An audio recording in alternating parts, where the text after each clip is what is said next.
Só quero, de início, né? Boa noite a todos que estão aí presentes.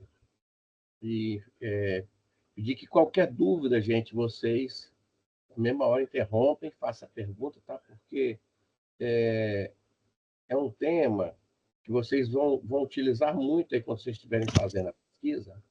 Então, não pode ficar dúvida, porque existem detalhes aqui que vocês precisam de considerar para não, na hora de escrever lá na tese, não escrever de forma errada, tá?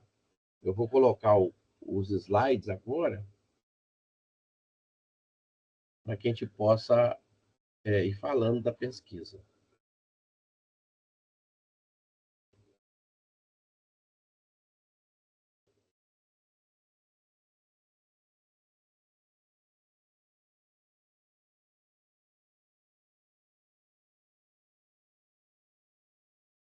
Estão vendo? Sim. Sim, dá para ver. Então, a gente vai falar de instrumentos de pesquisa e coleta de dados, inicialmente. Depois a gente vai falar sobre a análise de dados e sobre os anexos e apêndices. Tá? Então, acho que todos já me conhecem, né? Professor Marcos, chama de professor Paixão também, né?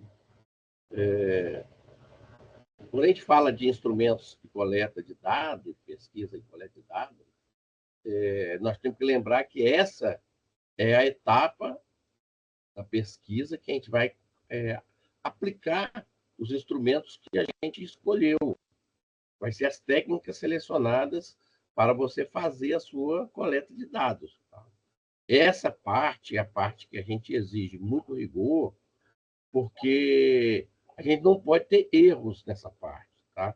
Porque qualquer erro que a gente tiver nessa parte, tá? A gente pode afetar o resultado final da nossa pesquisa.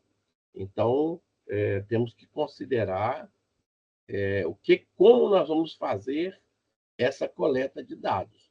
Normalmente, quando a gente trabalha em coleta de dados com as nossas pesquisas principalmente na área educacional, o que a gente faz?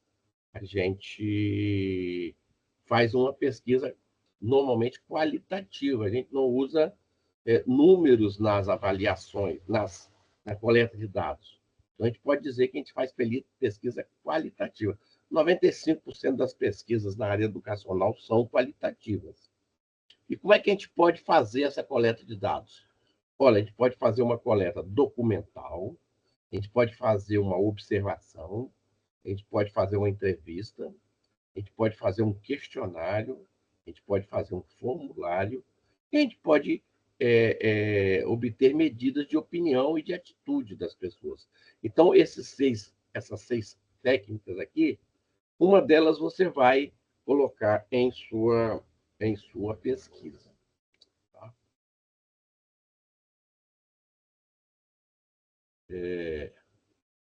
A gente divide normalmente as coletas de dados no que a gente chama de observação direta, intensiva e direta e extensiva.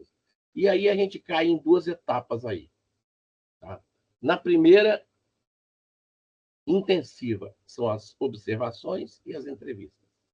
E na segunda, a extensiva, que é o questionário e o formulário.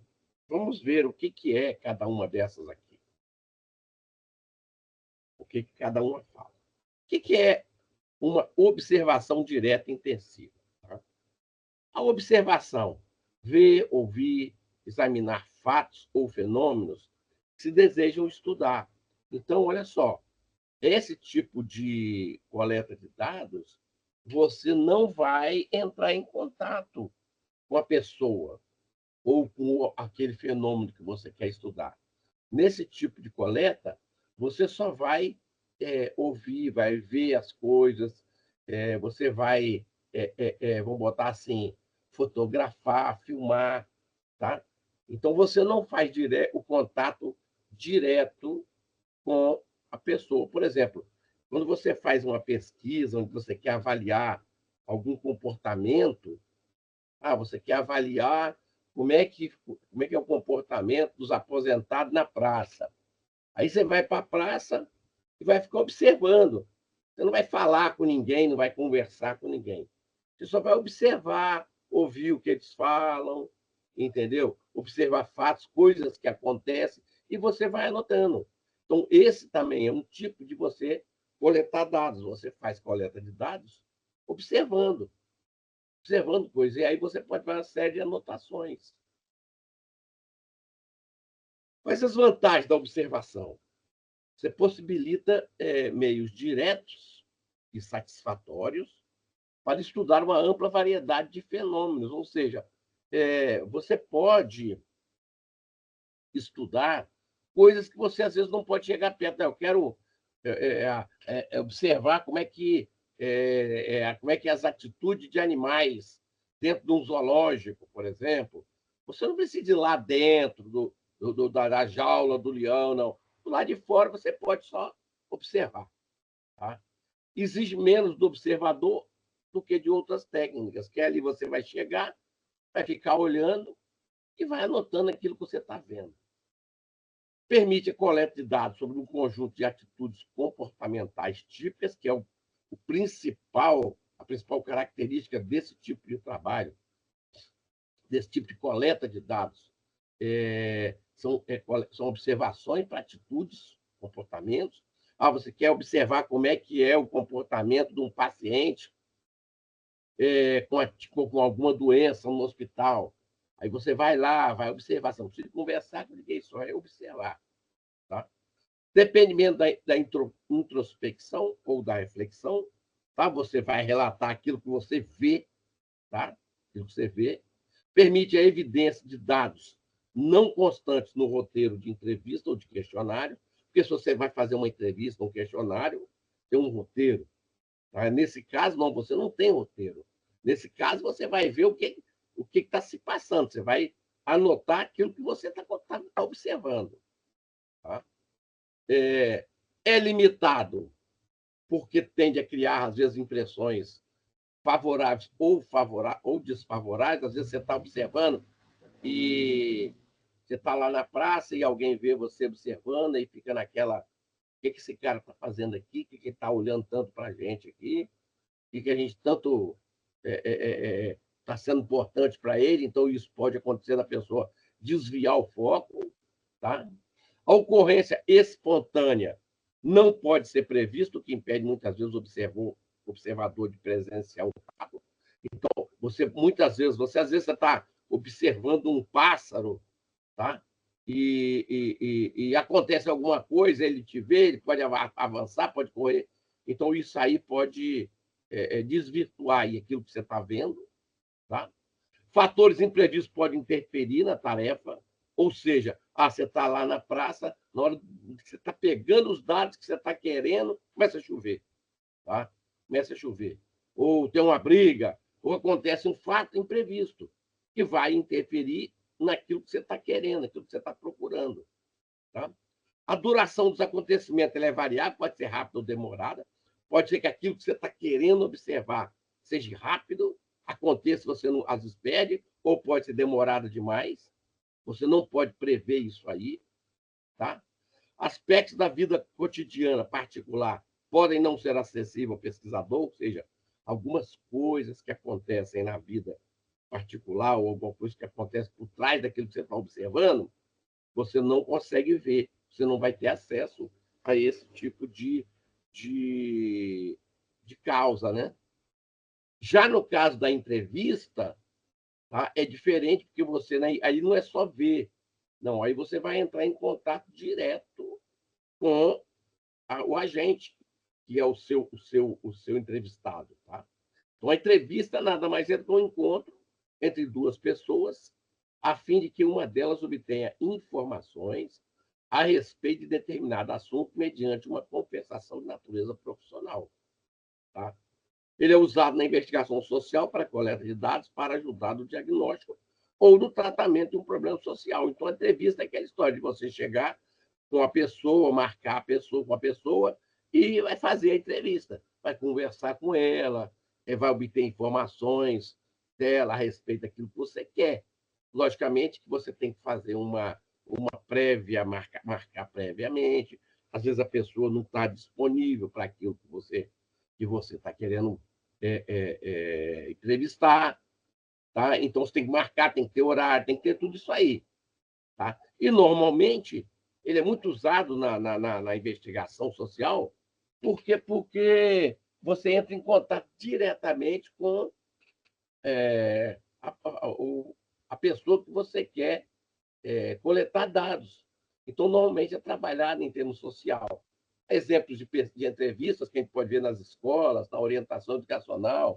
Um aluno está com algum problema, aí a orientadora chama o aluno, conversa com o aluno, né, para saber por que é aquele problema, por que ele está tirando nota baixa, por que ele não está conversando com os colegas. Isso é um exemplo de entrevista. Tá? Mas muitos tipos de entrevistas podem ocorrer nas coletas de dados de diversos tipos de pesquisa.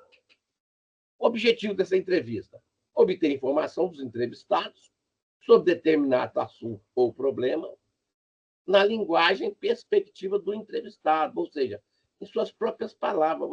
A entrevista, você vai ouvir o que a pessoa tem dela mesmo, as palavras que ela tem para colocar para você.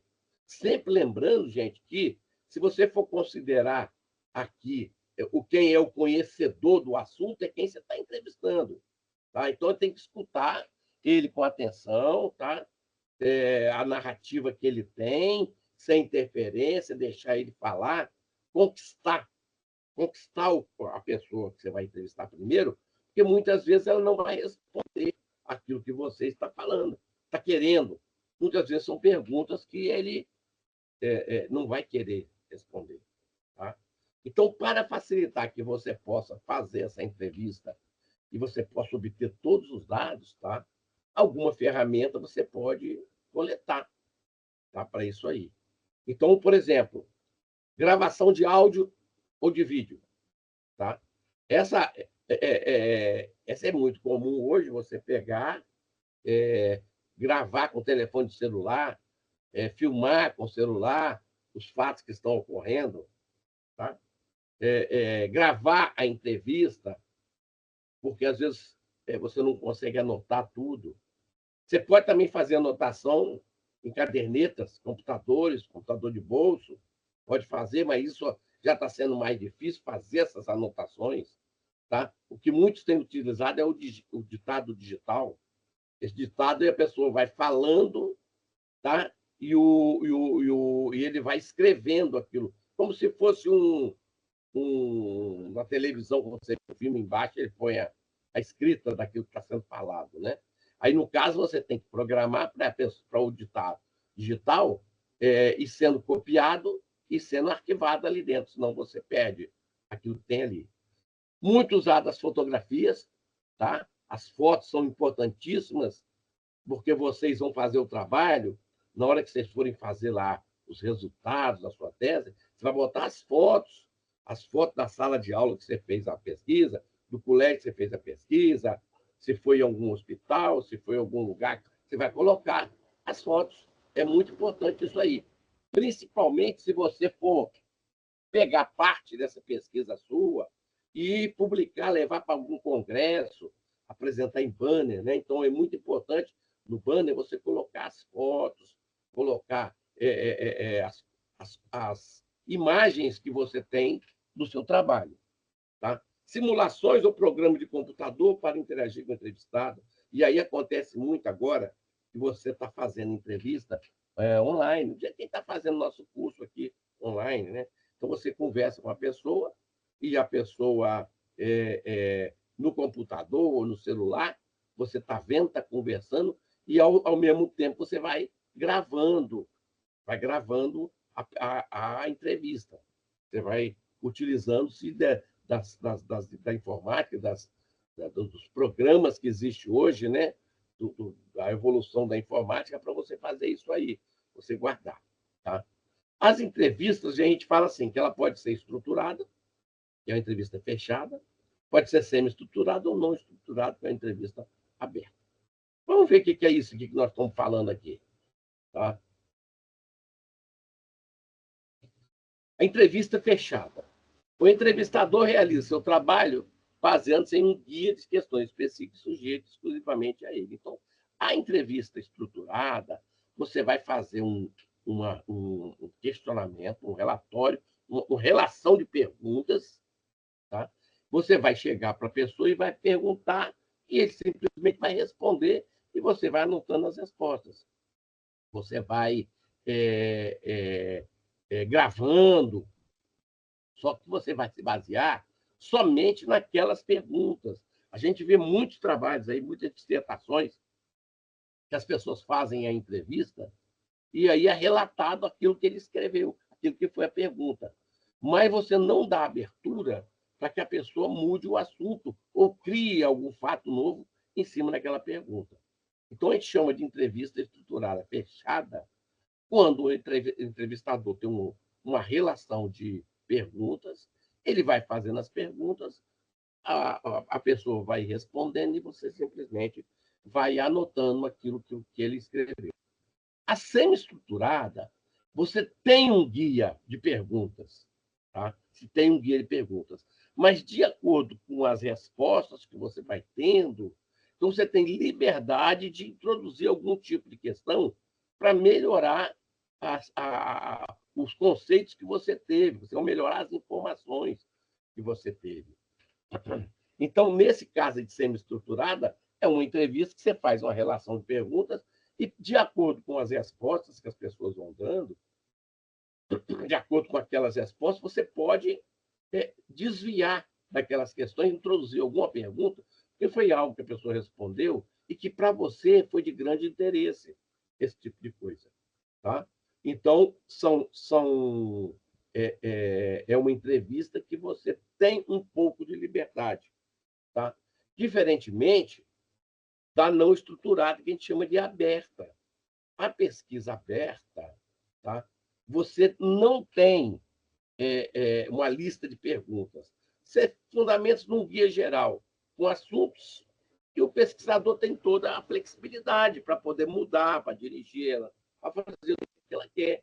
Tá? Eu cito muito, às vezes, na aula aqui, que uma entrevista famosa, entrevista aberta, era o programa do Jô Soares, que ele levava a pessoa para fazer entrevista e ele iniciava em um tema, mas ele não tinha um guia. Então, de acordo com a resposta que a pessoa dava para ele, das perguntas, ele ia fazendo novas perguntas, mas ele só tinha o tema. Ele não tinha exatamente aquele guia, não existe, tá? Aquela relação de perguntas. Você só tem um guia geral. Eu vou conversar com essa pessoa aqui sobre esporte. Como é que foi na Olimpíada? Aí a pessoa responde, aí em cima daquilo que ela respondeu, ele introduzia novas perguntas. Essa é uma entrevista que você pode fazer baseada em tema quando você for fazer uma coleta de dados dentro da sua tese. Tá? Então, é um tipo de entrevista. Tá? Se você tiver essa habilidade e você tiver essa abertura de respostas, é interessante. Porém, eu vejo que as pesquisas semi-estruturadas, você faz um guia de perguntas para você não se perder e com uma abertura para que você possa acrescentar alguma coisa, seriam as melhores. Porque se você ficar muito fechado num questionário fechado, tá? Pode acontecer muitas coisas que você precisaria na sua pesquisa e que você não conseguiu alcançar porque você não pôde perguntar sobre aquilo ali. Então, eu vejo assim, com uma pesquisa semi-estruturada, que você pode ter melhores resultados, porque além de você ter um guia específico, você tem abertura para introduzir novas perguntas. Tá? Bom, quando a gente muda para a extensiva, aí nós temos o que a gente chama de questionário e o formulário. Vamos primeiro falar do questionário. O questionário nada mais é do que um instrumento que você faz a coleta de dados, constituído por uma série de perguntas ordenadas, tá? E que devem ser respondidas por escrito e sem a presença do entrevistador.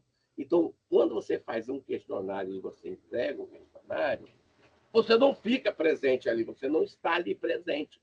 A pessoa vai, responde e te devolve. Tá? Junto do questionário, você tem sempre que lembrar no início, botar uma nota, uma explicação, por que dessa pesquisa, a importância, a necessidade de obter resposta, porque muitas vezes você vai com esse grupo de pesquisa seu, você vai, vou fazer um questionário com alunos, aí você entra na sala de aula, gente, por favor, me responde isso aqui, e distribui. O aluno fala, por que eu tenho que responder isso? Mas se você falar, gente, eu estou fazendo um mestrado, eu precisava, a pesquisa é sobre esse assunto, eu gostaria de ouvir a opinião de vocês, é um questionário rápido, vou te entregar, vocês, por favor, respondam para mim, e aí você dá um tempo e vai lá e recolhe, tá? Esse material que você mandou eles fazerem. Tá? As principais vantagens do questionário, gente, é a questão de economizar tempo, viagem, e obter grande número de dados. Você vai na sua escola, conversa com os professores previamente, eu preciso um questionário, gostaria de fazer com os alunos, são 5 turmas de alunos, aí tudo bem, você chegou lá, professor, eu vou entregar o questionário aqui, nós temos 15 minutos para responder, ou 20 minutos, e aí entrega para os alunos, sai e vai para outra sala, entrega na outra sala, e assim você faz nas 5 salas que você tem. Passou o tempo, você só vem e recolhe. Então, você vai ter um grande número de respostas de questionário, tá? Com os dados que você precisa. Tá? Porque aí você vai atingir um grande número de pessoas ao mesmo tempo. Você passa o questionário para várias pessoas. E na entrevista, nós vamos fazer uma por uma. Tá? Abrange uma área geográfica mais ampla, porque hoje estão fazendo questionário como? Estão mandando pela internet. Vira e mexe, aparece aqui no meu e-mail. Estou fazendo uma dissertação de mestrado, gostaria que você pudesse responder o questionário. Aí você pode mandar isso para fora. Pode mandar para fora. Nossa escola, quando a gente estava aqui querendo saber um curso superior, o que a gente fez? A gente mandou pela internet para secretarias de agricultura, para secretarias de educação das escolas, para elas responderem qual era o curso que precisava. E a surpresa nossa, quando a gente achou que ia fazer um curso na área de meio ambiente, quem ganhou foi na área de informática. Aí nós abrimos um curso em tecnologia de informática. Tá? Outra coisa importante é barato. Você não tem que ficar pagando, economiza pessoal. Você não precisa ficar treinando. Tá? Porque se você vai fazer, por exemplo, um censo, um trabalho de campo, você precisa treinar pessoas para como fazer isso. Tá? E você vai obter respostas rápidas, porque você entra na turma, distribui ou manda pela internet, tá? Vários questionários, as pessoas vão te responder e você vai ter várias respostas rápidas, porque você, nas salas, então, melhor ainda. Quem for fazer pesquisa com aluno, fazer um questionário na sala, distribuir, pedir para eles responder, recolher, respostas rápidas, tá? Você não fica aquele tempo todo esperando, tá? Você tem liberdade da resposta em razão do anonimato, isso é muito importante. Por quê? Porque se você... Os questionários, gente, não pode ter nome, hein? Não pode ter nome. Não vão fazer questionário e mandar a pessoa botar o nome, não. Tá? Se você mandar botar nome e for pessoas de menor, tem que ter autorização dos pais. Tá? Quando eu terminei meu doutorado, que eu fui fazer a revalidação, a Universidade de Uberlândia, quando eu entrei lá, eles me negaram porque eles disseram que eu fiz 1000 questionários e não peguei a autorização dos pais. Eu fiz em 5 escolas com alunos do terceiro ano e eu não peguei autorização dos pais. Quer dizer, isso aí foi ridículo que eles colocaram para mim. Tá? Eu fui lá na minha tese, depois botei lá. Foram feitos 1000 questionários com alunos do terceiro ano, vírgula. Aí acrescentei essa frase, devidamente autorizados, vírgula. Pronto. Depois fui lá e acrescentei. Isso que eles queriam, que foi ridículo. Mas e não era nominal, porque se é anônimo, não tem que ter autorização, sabe quem que respondeu o quê. Só que tem uma coisa, quando você tem algumas perguntas que eles têm, assim, vamos botar assim, eles não querem responder, tá? Por exemplo, se você fizer um questionário, botar assim, você já usou droga? Se for anônimo, muitos vão colocar que sim. Se não for, nenhum vai colocar. Então, você tem respostas porque elas não são identificadas. Então, eles vão responder a verdade. Você tem maior segurança em responder isso aí, porque elas não são identificadas.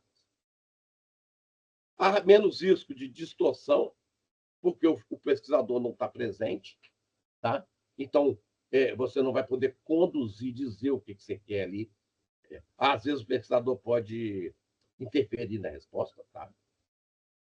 Se você mandar pela internet, tem mais tempo para responder em hora mais favorável. Eles mandam para mim, não posso responder agora, não, depois eu respondo. Aí de noite eu venho, abro e respondo. Tá? Maior uniformidade na avaliação em virtude da natureza impessoal. Tá? Como você não determina a quem, então você vai ter uma resposta comum, vai ter uma tendência a ter sempre alguma resposta mais informada, e você tem uma resposta que materialmente seria impossível você conseguir. Você não ia conseguir. Se você fizer uma entrevista com a pessoa e falar de algum tema que é mais, vamos botar assim, sigiloso, você vai falar de droga, você não vai ter resposta muitas vezes. Tá? E se você for um troço anônimo, tá? Eles vão responder porque não sabe quem foi. Tá? Em um questionário que eu passei aqui de uma pesquisa, aí eu botei lá, já usou droga? Aí muitos responderam sim. Parou? Aí muitos falaram, parei. Por quê? Aí eles responderam, a maioria, porque é família, igreja, tá? O cara entrou para a igreja. Outros, não parei. E o curioso, que muitos também responderam, parou por quê? Por causa da namorada. Se eu continuasse, ela me largava. Aí muitos pararam por causa da namorada. Então, como que eu ia conversar com a pessoa, o aluno, ele ia me falar isso? Muito difícil, são respostas que você não vai adquirir. Tá? Porém, tem algumas desvantagens. Tá? Você manda pela internet e, às vezes, você manda 100, volta 20 que responde. Não vou responder isso agora, não, muita gente não responde. E aí você fica com a quantidade grande. Por isso que eu falo, muitas vezes é bom você ir, se é com o aluno, vai na sala de aula e distribui. Agora, se você está fazendo com pessoas de diversas escolas, de diferentes lugares, pode ser que muitos não vejam. Tá? Pode vir respostas, perguntas sem respostas. A pessoa, às vezes, não entende e não responde. E outra coisa importante, você não pode fazer com analfabeto. Você vai mandar, tá? E você não, analfabeto não tem como responder. Tá? O informante não pode ser ajudado em questão mal compreendida. E aí, muitas vezes, você está na sala, está na presença ali, você pode até ferir, mas também você pode ajudar. Você pode explicar o que você está querendo. E, nesse caso aí, não tem como. A dificuldade de compreensão leva a uma uniformidade aparente. Se os seus entrevistados não entenderem aquela pergunta que você fez, a maioria vai responder uma resposta lógica, tá? Que pode não ser aquilo a realidade. Então, ela pode ser uniforme, mas pode não ser aquilo a realidade que seria da sua pergunta. É,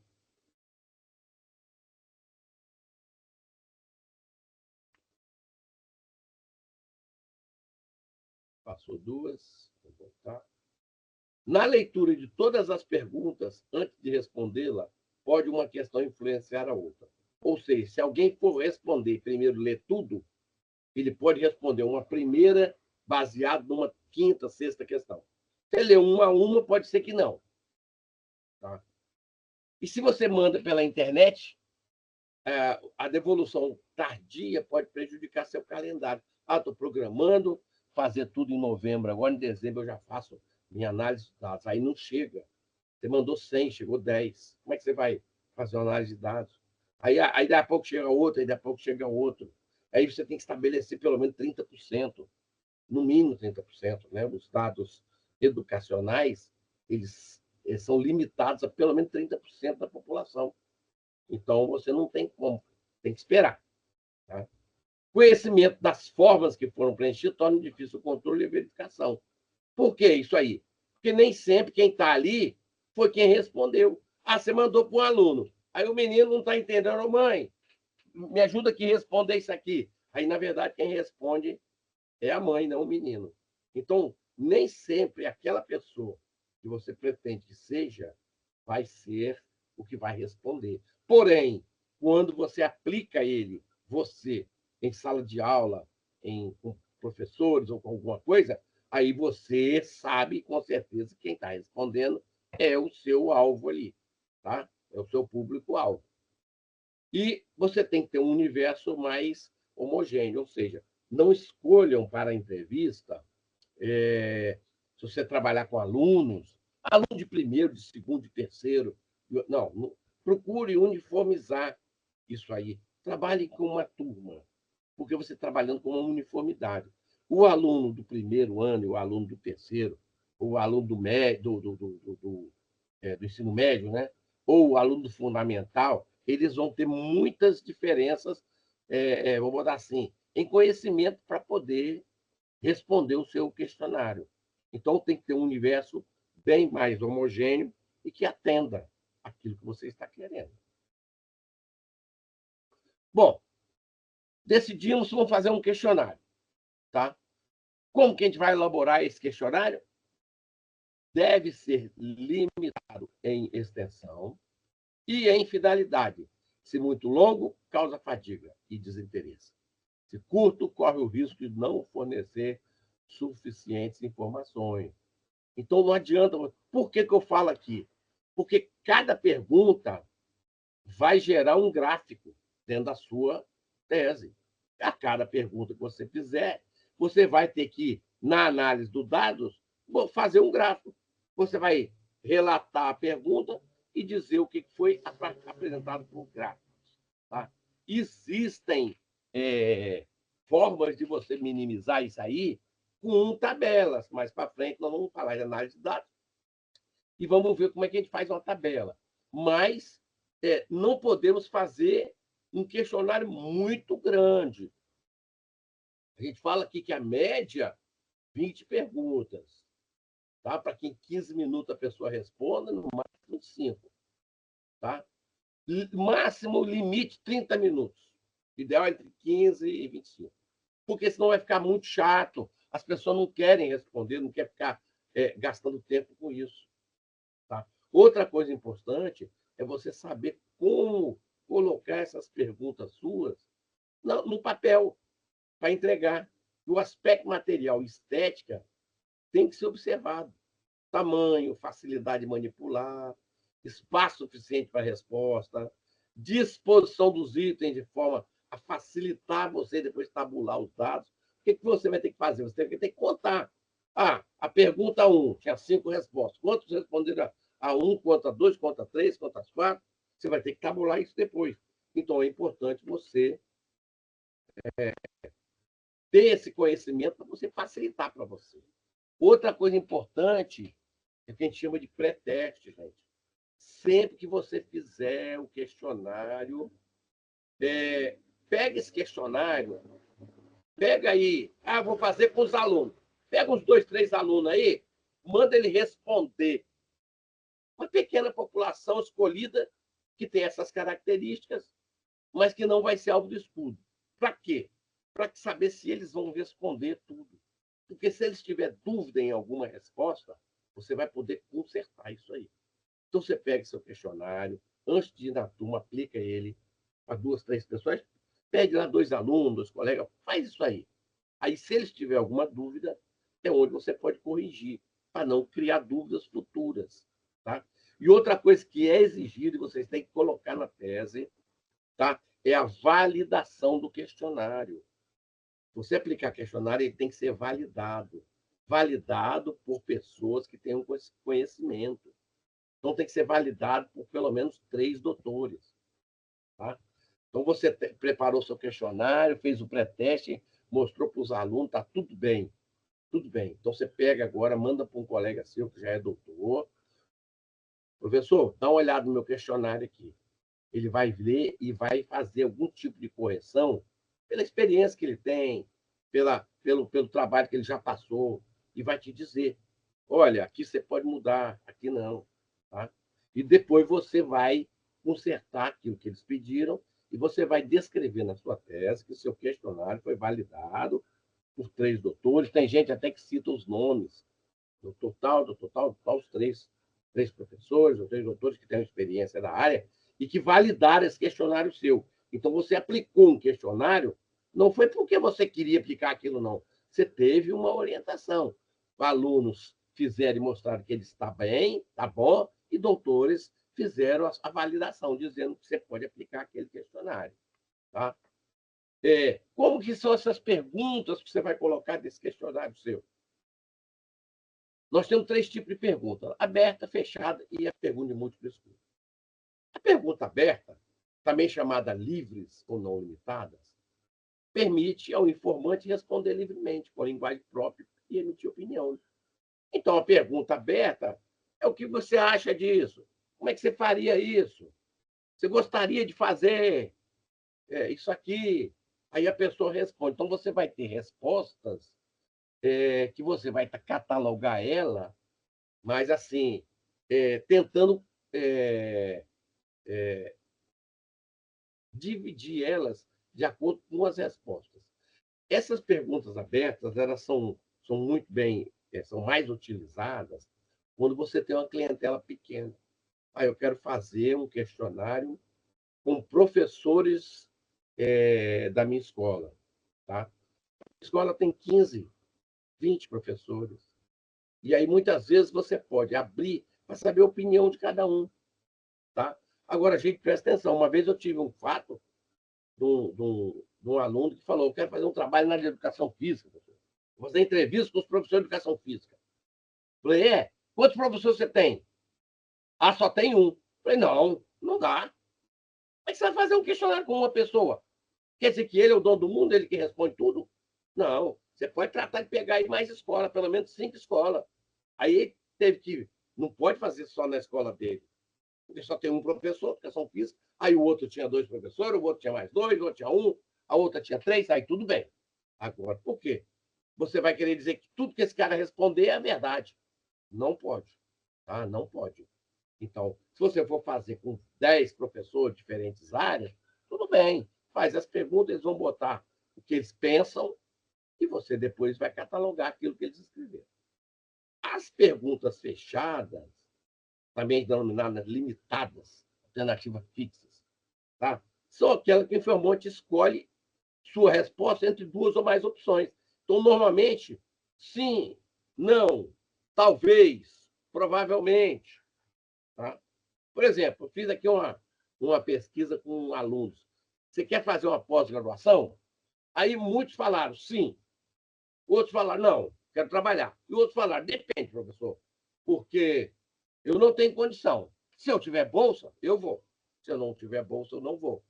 Então, se você botar só sim e não, o aluno não sabe o que responder. Porque ele quer, mas ele tem que ter um custo, ele tem que ter um meio de ser custeado. Então, você deve colocar sim, não, talvez, condicionado. Você pode criar alternativas entre o sim e entre o não. E a pergunta de múltipla escolha são perguntas fechadas, mas que você tem várias respostas, que essa é o ideal. Então, são perguntas que você pode limitar. Eu fiz aqui assim, você, o que você quer fazer quando você formar? Aí, uns botaram, eu botei, continuar os estudos, o outro, voltar para casa, trabalhar com o pai, o outro, não quero fazer nada, o outro, eu quero trabalhar e estudar, o outro, eu quero continuar os meus estudos. Eu fiz várias perguntas. Então, a pessoa tem como responder aquela que mais... E tem também a nenhuma delas. Às vezes o cara tem alguma coisa que você não conseguiu vislumbrar. Tá? O outro método de se fazer coleta de dados, a gente chama de formulário. Formulário. O que é o formulário? O formulário é o mesmo que o questionário. Você elaborou um questionário, mas você não foi lá e distribuiu. Você é que aplicou. Então, é um instrumento de coleta de dados que você vai ter informações diretamente no entrevistado. Só que quem preenche o formulário é você.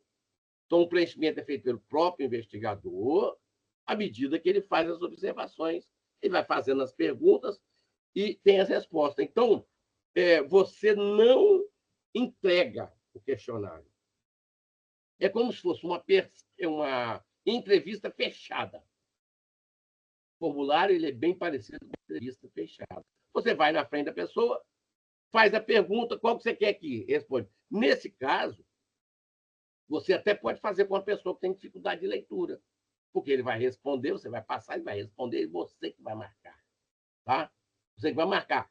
O formulário é bem... O típico do formulário são essas pesquisas de intenção de voto. A pessoa vai na rua, ela não te entrega para você colocar, ela pergunta para você. Você tem quantos anos? Tá, aí você coloca. Você tem preferência por qual candidato? Você vai, ele fala, você coloca. Entendeu? Então, se você não for bastante fidedigno, você não tem resultado positivo. Porque você pergunta lá, você quer votar em qual candidato? Ah, vou votar no candidato A. E você fala, vou botar no B aqui, que o A já tem muito voto. Aí não adianta nada. No final, você não tem uma representatividade nas suas respostas. Tá? E a diferença do formulário, principalmente, é a questão de você estar face a face com o pesquisador e o informante. Você está de frente para a pessoa. Você não precisa nem vai colocar nome, mas você está de frente a frente. Tá? E em sua elaboração, devemos observar o mesmo citado para o questionário. Então, quando você vai elaborar um formulário, você tem que pensar naquilo tudo que você fez para o questionário e adaptar isso tudo do formulário.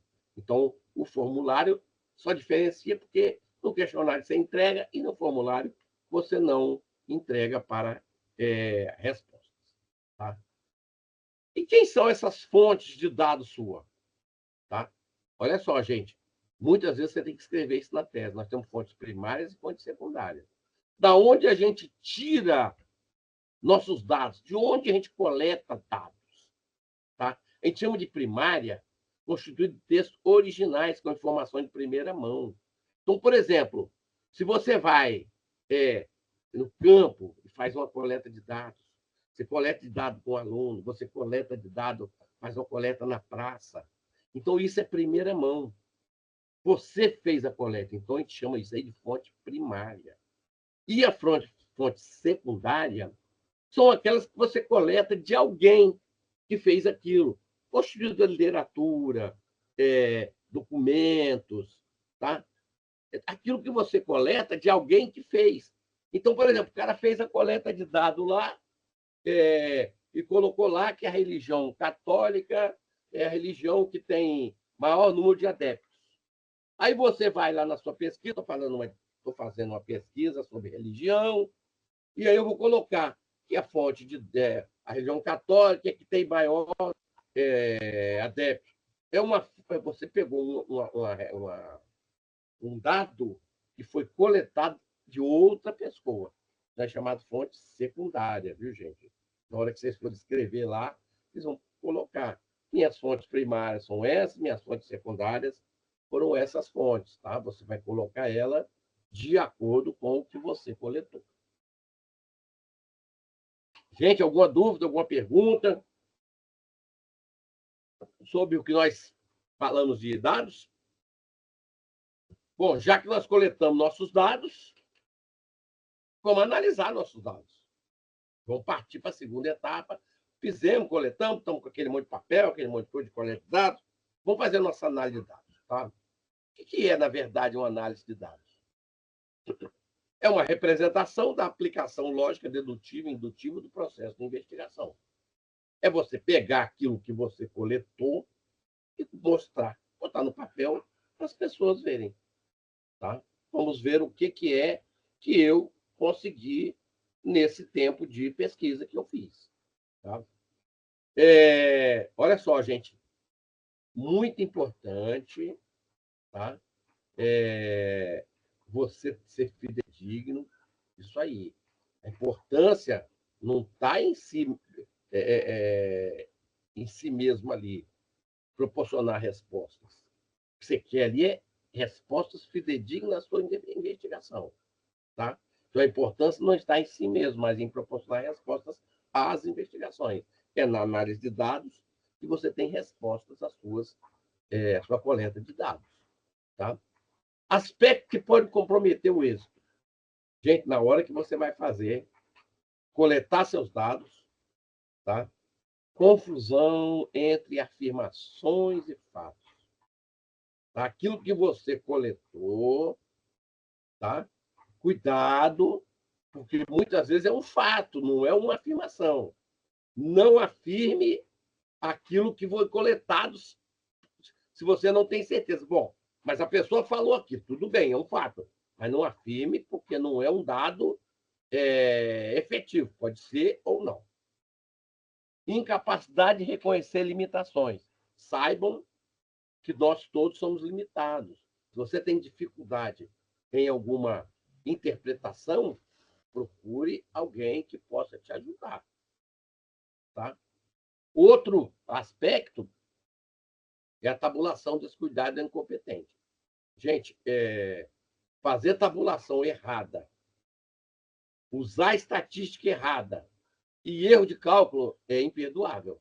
Você chegar na calculadora lá e não saber colocar as respostas lá, tantas aqui, tantas ali, tantas aqui, e aí ou você tem um dado lá e você bota na tabela um dado diferente, cuidado, isso aí pode causar problema final lá na sua conclusão final lá, tá? E se você está fazendo algum tipo de pesquisa experimental que exige estatística, usar a estatística correta, tá?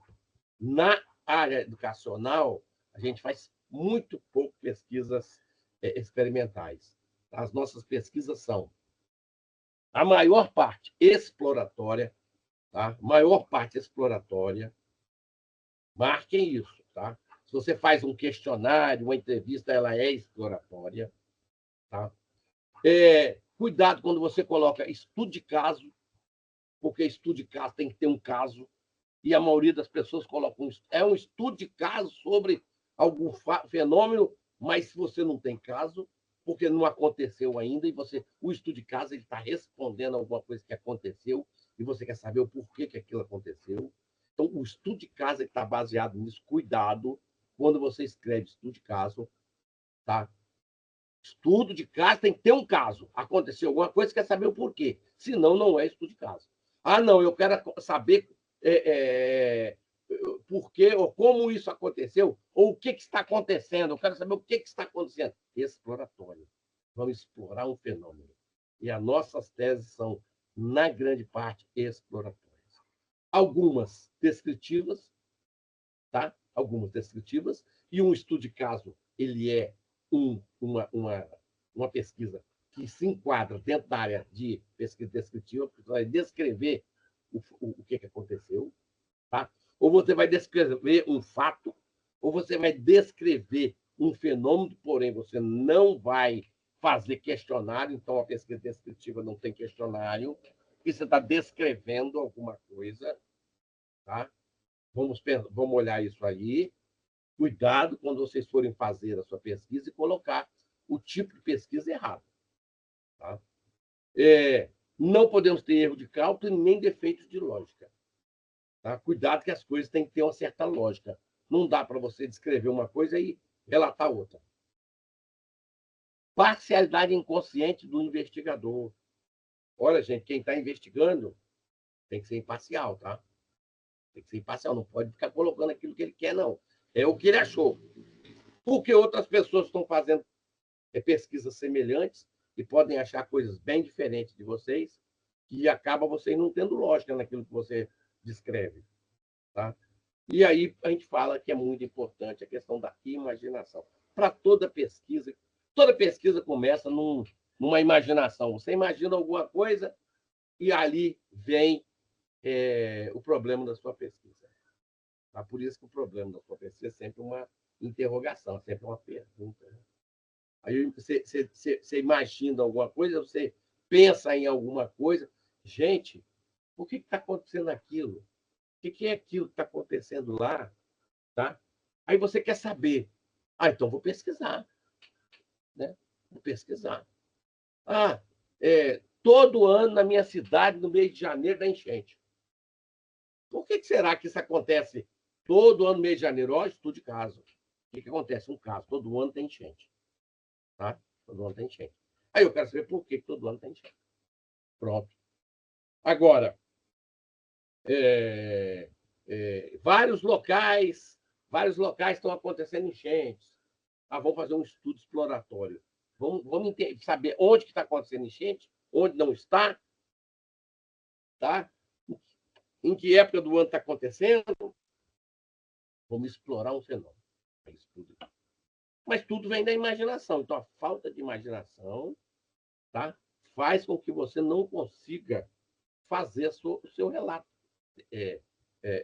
daquilo que você coletou. Tá? Então, imaginemos o que vamos fazer. Olha, gente, podemos apresentar nossos resultados em diversas formas. Uma das formas comuns de se fazer isso é uma tabela. A tabela é constituída utilizando dados obtidos pelo próprio pesquisador em números absolutos ou em porcentagens.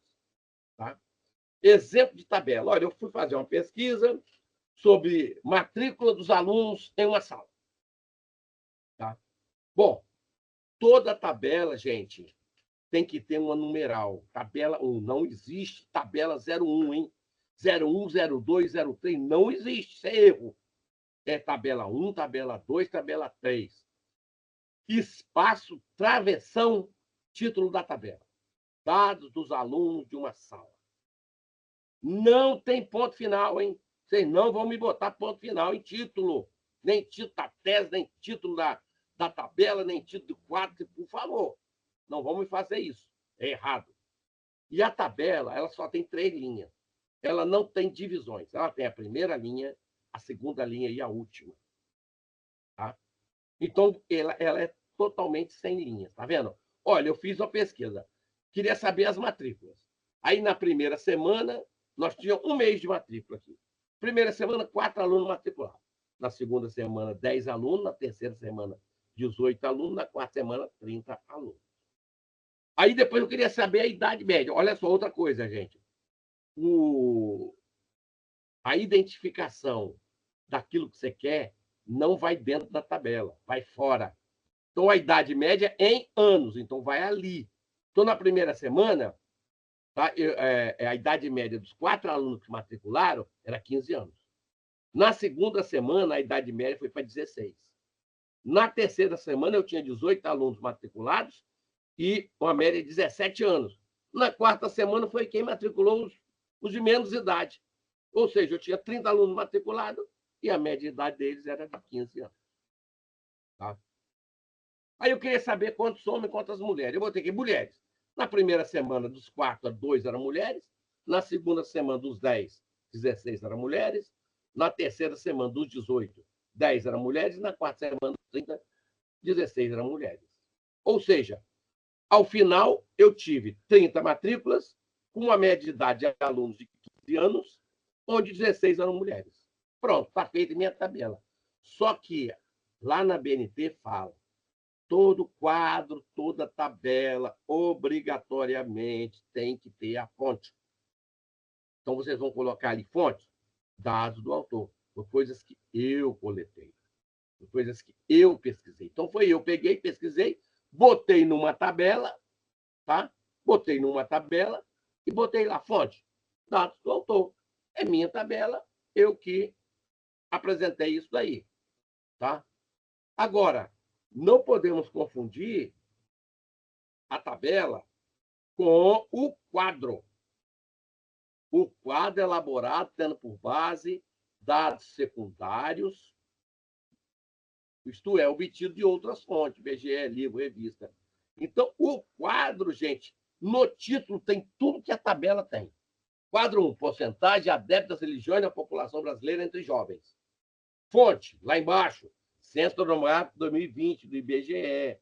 Aí eu fui lá e peguei o que o censo falou e reproduzir isso em um quadro. Olha, o quadro ele é todo fechadinho. Tá vendo? Todo fechadinho. Vocês não vão fechar e escrever tabela, tá errado. Tá? Tabela não é fechada. Se você fechou, é quadro. Tá? Aí a região declarada, nós temos 73,9% de católicos. Olha, eu botei população brasileira, a porcentagem, população brasileira, eu não botei a porcentagem dentro do quadro, tá? Não é 79,9%, 73,9%, 15,6%, não. É só o número. Então, na população, eu tinha 73,9% de católico, e entre os 15 a 24 anos, eu tinha 73,6%. Tinha 15,6% de evangélico e 14,2% de jovem.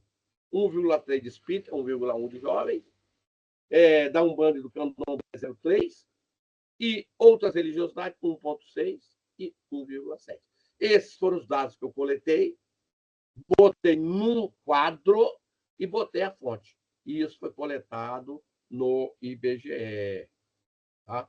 Então, não vão me confundir tabela com quadro. Tá? Olha como é feita a tabela e olha como é feito o quadro. Não vamos colocar errado dentro do nosso trabalho. Outro meio de você representar seus dados são através de gráficos. São figuras que servem para representar os dados. Tá? Olha só, o título, gente, é a mesma coisa. Gráfico 1, gráfico 2, gráfico 3, gráfico 10, gráfico 11, não tem 01, 02. Aí eu fiz a pergunta: o que você pretende fazer após terminar o ensino médio? Eu tive 0,9 de não fazer nada, eu tive 15,8 e ainda não sabe, eu tive 64,5 de continuar os estudos, eu tive 15,2 trabalhar fora e 3,6 trabalhar com os pais. Tá? Então, olha só, como é que eu representei isso? Eu representei isso num gráfico de pizza, que ele tem que ser sempre em porcentagem. O gráfico de pizza não pode ser em resultados numéricos, tem que ser em porcentagem, porque é um gráfico que fecha 360 graus e você tem que ter os 100% apresentado ali. Tá? Então, o gráfico de pizza é um gráfico que é muito utilizado quando você faz pergunta assim, não, quando você faz pergunta com poucas respostas, mas também você pode fazer coluna. Você tem o que a gente fala, o gráfico de coluna tridimensional e o não tridimensional, que eu acho melhor. Porque o tridimensional, olha, o gráfico de cima é o mesmo de baixo. Você faria uma pós-graduação? Se não, talvez. Se você olhar aqui o sim, dá para você fazer a correlação lá, 70 e poucos por cento. O não, 13, 14%, e o talvez mais ou menos a mesma coisa. O de lá já não dá para você identificar. Tá? Exatamente isso. Então, o bom é o não, que não é tridimensional. Então, esse é chamado o quê? Um gráfico de coluna. Lembra, é coluna porque você coloca uma coluna. Você representa ele através de uma coluna. Tá? Porque existe o que a gente chama de barra, que seria ele deitado. Mas esse gráfico, gente, não é utilizado para a gente. Tá? Não façam esse gráfico. Risquem ele. Não é gráfico da educação. Ele é um gráfico usado muito para a área econômica. E, por curiosidade, né, eu olhando, às vezes, olhando um jornal, saiu um resultado da Petrobras, tá? E num gráfico de barras, representando exatamente o que é um gráfico de barra. Falando do lucro líquido, da receita líquida, da produção total, dos investimentos, das despesas, tá? Todas elas em gráficos de barra. Tá? Então, não é gráfico utilizado para nós. Outro gráfico que a gente pode citar é o gráfico de área, mas também não é utilizado para nós, porque ele não é representativo para as nossas respostas. Tá? Então, estou mostrando aqui, porque é um gráfico que às vezes vocês podem ver, mas ele não é um gráfico representativo para nós.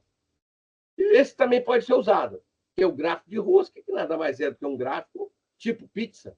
Tá? Porém, ele dá uma mostragem bem boa, assim. Ele dá aquela mostragem de representação até mesmo em área, tá vendo? E pode ser o que a gente chama de rosca fechada e outro rosca aberta. Então, esse gráfico de rosca também dá uma apresentação boa. Olha, você faria uma pós-graduação, 12% talvez, 14% não, e 74% sim. Então, é um gráfico bastante utilizado também. Tá? Então, vocês observam que nós temos aí 3 gráficos, que é o gráfico de pizza, o gráfico de colunas e o gráfico de rosca, que são bastante usados para nós. Tá? Porém, de acordo com a sua resposta, gente, você tem que fazer um gráfico de linha. Você não pode fazer um gráfico de colunas para número de matrículas. Por quê?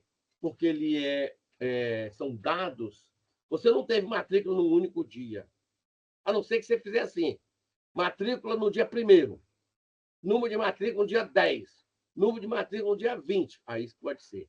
Mas como você faz matrículas no mês, significa que ao terminar a primeira semana, você tinha 4 matrículas. Ao terminar a segunda semana, você tinha 10 matrículas. Mas significa que, no meio desses dias, foram ocorrendo matrículas. Tá? Ocorrendo matrículas. Então, quando um dado tem correlação com o outro, você pode fazer um gráfico de linha. Gráfico de altura, gráfico de crescimento, que ocorre dia a dia, você pode usar o número, um gráfico de linha. Caso contrário, você não pode usar o gráfico de linha, porque não tem correlação entre as respostas. A primeira resposta e a segunda resposta não tem correlação. Então, não pode ser um gráfico de linha. Tá? Então, nós temos o gráfico de linha específico para respostas que tenham correlações entre as perguntas. Ou seja, há um crescimento de números. Aí você vai representar em linhas isso aí, em uma linha. Tá? Se você tiver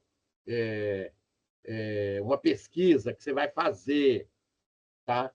E que você quer saber como é que é a atuação da escola no desenvolvimento educacional, um exemplo que eu dei aqui. Aí eu peguei 200 alunos e entrevistei, botei lá. O que você acha disso aqui? Se é positivo, sim ou não. 5 perguntas, um exemplo aqui. Aí, na primeira pergunta, de 200 alunos, eu tive 180 sim e 20 não. Na segunda pergunta, eu tive 160 sim e 40 não. Na terceira, eu tive 195 sim e 5 não. Na quarta, eu tive 175 sim, 25 não. E na 5, eu tive 192 sim e 8 não. Bom, eu fiz a pergunta, cataloguei meus dados, tá? E achei isso daqui. Gente, o que eu tenho que fazer com isso? O que vocês vão fazer lá na tese de vocês. Vamos transformar isso aqui em gráficos. Você não pode deixar daquela maneira. Pergunta 1. Você vai botar lá o título, fonte, e vai ter isso aqui. Vamos lá. Pergunta 1, eu tive 90% de sim, 10% de não. Transforma em porcentagem e faz o seu gráfico. Pergunta 2, 80% de sim, 20% de não. Pergunta 3. Tá, vamos fazer também o gráfico da pergunta 3. 97% de sim, 3% de não. Pergunta 4. 87% de sim, 13% de não. Pergunta 5. 4% de não, 96% de sim. Olha, se eu botar esse gráfico em linha com as respostas positivas, eu vou ter uma linha dessa. Só que isso aí é um gráfico errado. Você não pode fazer esse gráfico. Porque as respostas assim não tem correlação. Você não pode unir com uma linha a pergunta 1 e a pergunta 2. Você não pode fazer uma linha. Você não pode unir a pergunta 2 a 3, a 3 a 4, porque não tem correlação entre perguntas. Então, esse gráfico é um gráfico errado. O que seria o gráfico certo? Esse daqui, ó. Gráfico correto. 90% na 1, 80% na 2, 97% na 3, 87% na 4, 96% na pergunta 5. Tá vendo? Um gráfico de colunas. Porque uma pergunta não tem nada a ver com a outra, não existe correlação entre as perguntas. Tá? Não existe, você não tem o porquê unir essas perguntas. Tá? Então, vamos fazer um gráfico de colunas. Tá? Ah, professor, mas como é que eu faço essa porcentagem aí? Bom, primeiro nós temos que fazer o quê? Vamos fazer aquilo que nós fizemos na outra pesquisa. Digamos que eu tenho uma pesquisa sobre a administração do prefeito da cidade. Aí eu fui lá e botei lá, ó, pesquisa qualitativa, hein? Qualitativa. Minhas perguntas eram excelente, bom, regular, ruim. Mesmo que eu avaliei elas por números, a minha pesquisa é qualitativa. Não é quantitativa nem quantitativa. Eu avaliei qualidade. Minha avaliação foi qualidade. Então, eu avaliei excelente, bom, regular e ruim. Isso é uma qualidade. Então, uma pesquisa qualitativa. Bom, então eu tive, na minha pesquisa, um acumulado de 9.000 pessoas respondendo minha pesquisa. Onde dos 2.340 responderam excelente, 4.500 responderam bom, 1.350 escolheram regular e 810 escolheram ruim. Então, eu tive 9.000 perguntas e essa é a resposta. Aí você me pergunta, professor, como é que eu faço agora para botar isso no gráfico? Como é que eu vou botar isso? Como é que eu vou botar aí 2.340? Vai dar uma coluna muito grande. Não. Vamos transformar isso em porcentagem. Vamos fazer um cálculo simples. Tá? A nossa frequência não era 9.000? Eu não tive 2.340 indicações dentro dessas 9.000? Eu tive X em 100. Uma regra de simples para simples, tá? Uma regra de 3 simples, onde eu vou colocar lá, ó, 2.340 vezes 100, dividido por 9.000, eu vou ter 26% de respostas excelente. Ou seja, 26% da população acha que esse prefeito é excelente. Eu tive 4.500 indicações de bom em 9.000, X em 100. X vai ser 4.500 vezes 100, dividido por 9.000.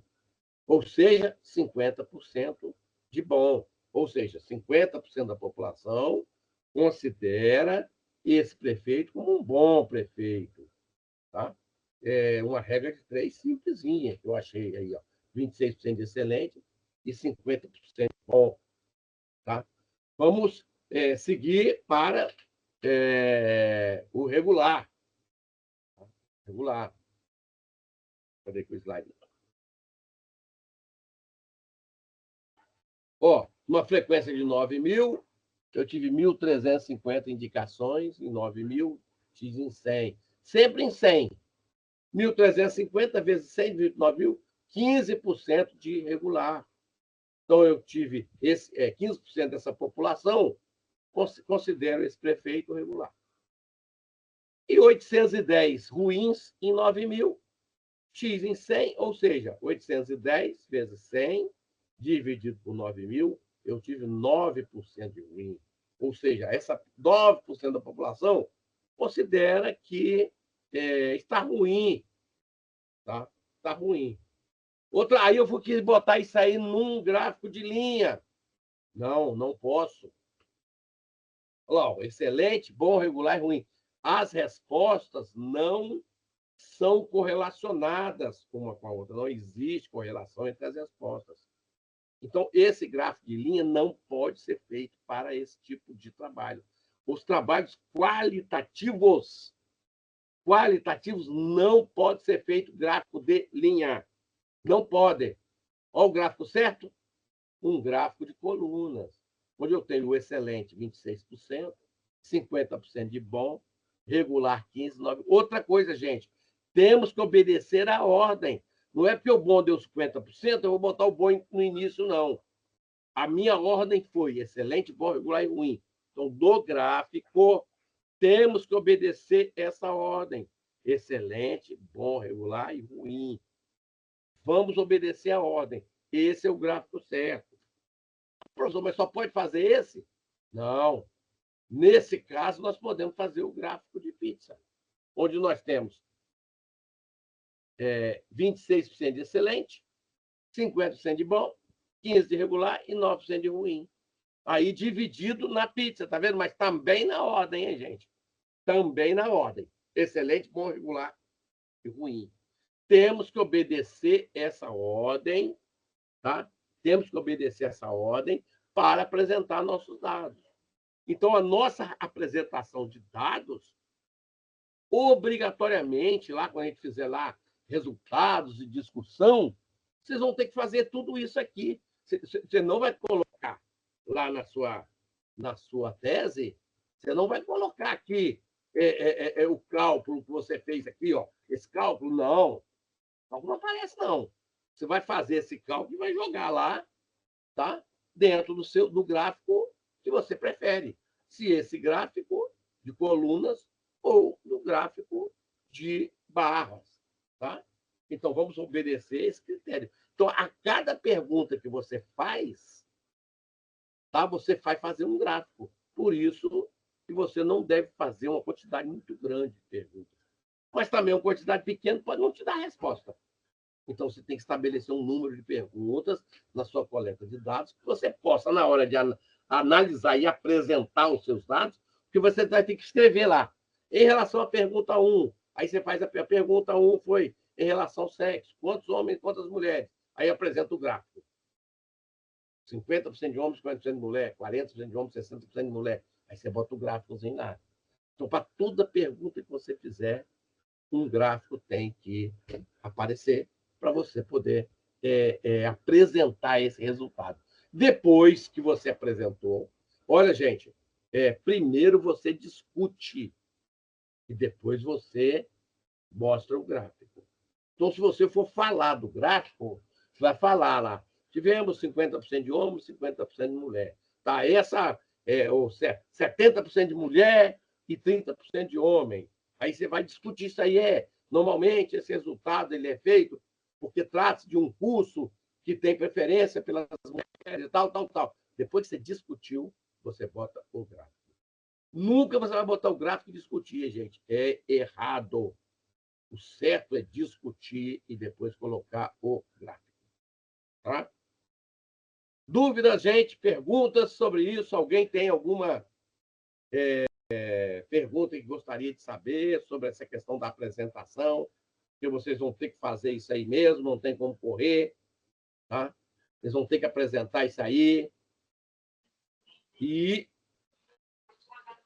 na análise e discussão, vocês vão ter que colocar isso aí. Tá?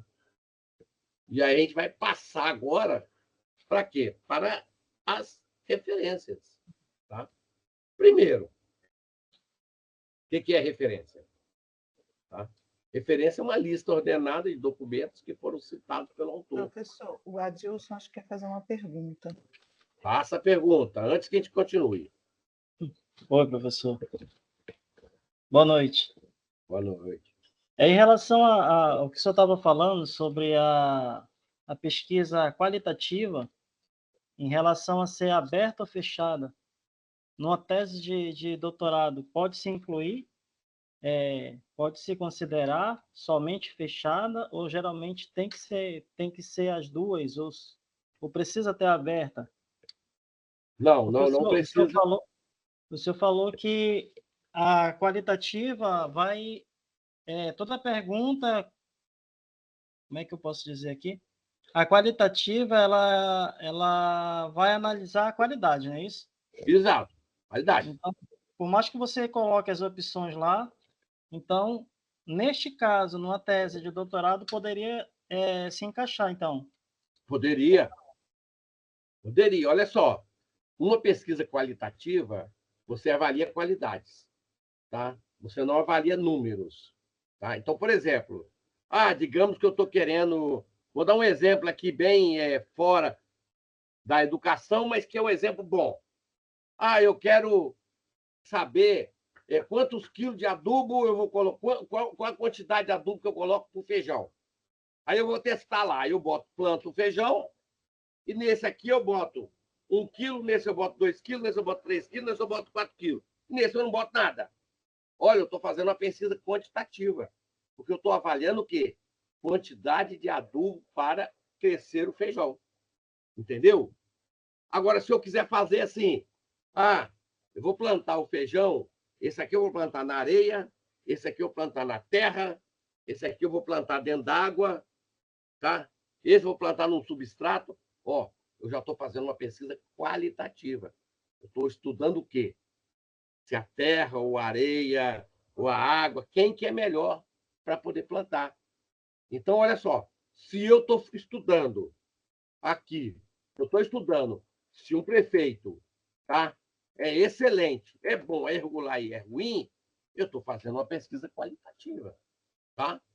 Eu estou estudando qualidade. Eu respondo isso através de números, mas a pesquisa é qualitativa. Os números só estão me dando respostas para saber quem que é melhor. E se você está fazendo perguntas e você determinou na sua tese, estou fazendo uma tese, doutorado, meu questionário está aqui, e eu determinei que minhas perguntas são fechadas, vão ser fechadas.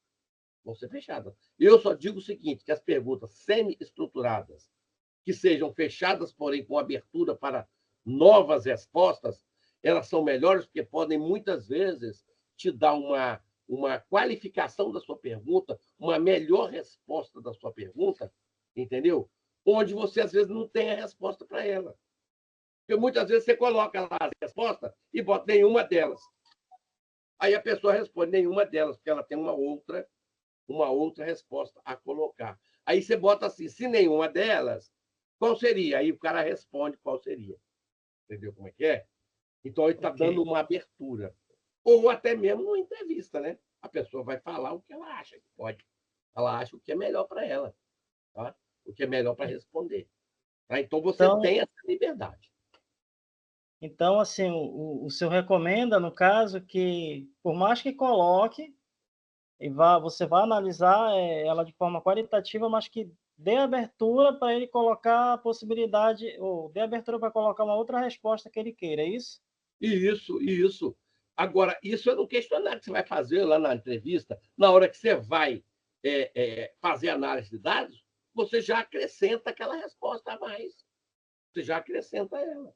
Ela tem que aparecer na análise de dados, ela tem que aparecer lá quando você vai discutir seus resultados, análise e discussão dos resultados, aquele capítulo aí que bota o que você coletou, que é um dos mais importantes da tese, porque é a sua resposta, é aquilo que você coletou, tá? É aquilo que você coletou. Obrigado. Mais alguma dúvida? Gente, olha só, as referências... A Luciana que está querendo falar também, está com a mão levantada. Pode falar, pode entrar. Boa noite. Professor, o questionário, para eu fazer um questionário, o senhor disse a questão, se for com alunos, que eu não preciso solicitar, de maneira que eu não precise solicitar a autorização dos pais. Então, o ideal é eu colocar sem identificação, é isso? Sem identificação, anônimo. Anônimo. Porque, olha só, se a pessoa bota um nome, e aí você coloca e tal pessoa respondeu tal coisa, futuramente isso pode causar um problema. Olha, o que você está falando do meu filho? Você está falando do seu quê? Entendeu? Aqui a gente está até dando preferência para evitar mais problema, os alunos de maior, mas eu mesmo, na minha pesquisa de doutorado, eu fiz só com alunos do terceiro ano, a maioria era de menor. Entendeu? A maioria era de menor. E era anônimo. Como é que eu ia pegar 1000 autorizações? Impossível. Então, tem que ser anônimo. Façam sempre pesquisas anônimas. Tá? Sempre anônimas. Nunca bota nome. Tá bom, obrigada, viu? Se alguém quiser falar alguma coisa, é só interferir, gente, porque eu não estou vendo vocês. Então, se eu não estou vendo vocês, eu não consigo saber se tem alguma pergunta ou não. Tá? Quando eu coloco... Eu vou indicando aqui quando alguém levantar a mão. Tá bom. Pode deixar. Quando eu faço o compartilhamento da tela, eu só vejo a minha tela. Bom, gente, a referência é tudo aquilo que você referenciou. É errado você colocar na sua tese ou na sua dissertação referências bibliográficas, tá? Errado. Porque na sua tese, você só referencia aquilo que você cita. O que é a citação? A citação são os dados que você coletou de algum trabalho e colocou dentro da sua tese. Tá? Tudo aquilo que você coletou tem que ser citado. Se você não citar, é plágio. Cuidado, gente, plágio está dando até cadeia.